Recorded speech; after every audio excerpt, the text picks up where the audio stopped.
नमस्कार. दिव्यकथा मराठीच्या आणखीन एका नवीन व्हिडिओमध्ये तुम्हा सर्वांचे मनापासून स्वागत. या व्हिडिओमध्ये आपण बघणार आहे चतुर्मास म्हणजे काय. का भगवान विष्णू चतुर्मासात म्हणजे 4 महिने निद्रावस्थेत असतात. कोणाच्या भक्तीवरती प्रसन्न होऊन भगवान विष्णूंनी पाताळात राहण्यास तयार झाले. या सर्व गोष्टींची उत्तरे तुम्हाला या चतुर्मास म्हणजे 4 महिन्यांचा विशेष कालावधी, आषाढ शुद्ध एकादशी म्हणजेच देवशयनी एकादशी ते कार्तिक शुद्ध एकादशी प्रबोधिनी एकादशीपर्यंतचा काळ. या काळात भगवान विष्णू क्षीरसागरात योगनिद्रेत जातात. यामुळे या काळात शुभ कार्य थांबवली जातात. या काळात जप तप पूजा करण्याचे विशेष महत्त्व आहे. चला तर मग या पाठीमागची एक पौराणिक कथा आपण जाणून घेऊया. राजा बळी नावाचा एक असुर राजा होता. तो अत्यंत पराक्रमी, दानशूर आणि न्यायप्रिय होता. तो भगवान विष्णूंचा परमभक्त होता.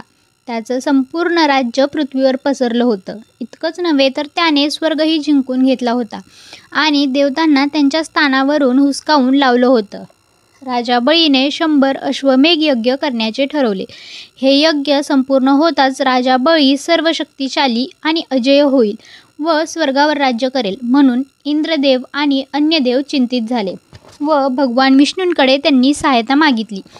भगवान विष्णूंनी ब्राह्मणपुत्र वामन अवतार घेतला व शेवटच्या यज्ञस्थळी पोहोचले.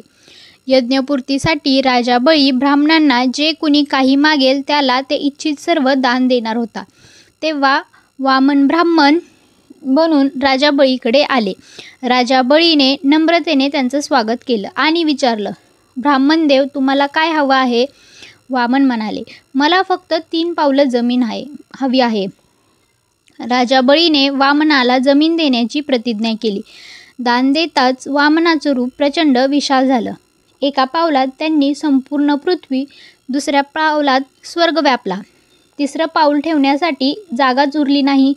वामनाने विचारलं, राजा बळी, आता माझं 3रं पाऊल कोठे ठेवू? तेव्हा बळीने नम्रतेने उत्तर दिलं, प्रभू, माझं मात आहे, तिथंच आपलं 3रं पाऊल ठेवा. विष्णूंनी बळीच्या डोक्यावर पाऊल ठेवून त्याला पाताळात पाठवलं. त्याची भक्ती आणि दानशूरपणा बघून विष्णू खुश झाले आणि त्यांनी बळीला वर मागण्यास सांगितलं. तेव्हा बळीने भगवान विष्णूंना आपल्यासोबत पाताळात राहण्याचा वर मागितला. भगवान विष्णू पाताळात जाण्यास तयार झाले. हे पाहून माता लक्ष्मी आणि सर्व देवता चिंतित झाले. माता लक्ष्मीने गरीब मुलीचे रूप घेऊन बळीला राखी बांधली व बदल्यात विष्णूंना सोडण्याची विनंती केली.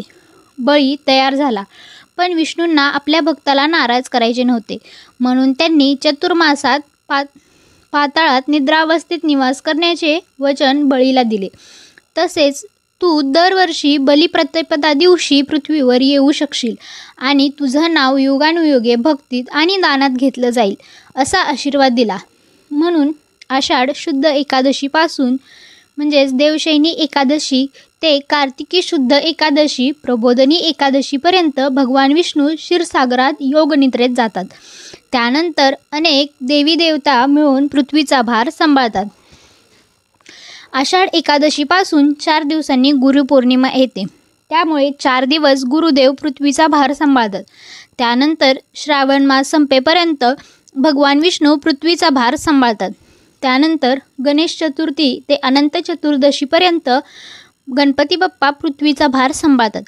त्यानंतर श्राद्धाच्या 16 दिवसात पितृदेव पृथ्वीचा भार सांभाळतात.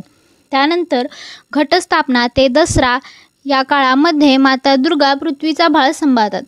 त्यानंतरचे 20 दिवस माता लक्ष्मी व 10 दिवस कुबेर पृथ्वीचा भार सांभाळतात.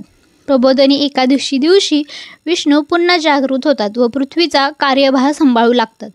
त्या कथा कशी वाटली? आवडली असेल तर चॅनलला सबस्क्राईब नक्की करा. जय हरी विष्णू. भेटूया पुढच्या व्हिडिओमध्ये.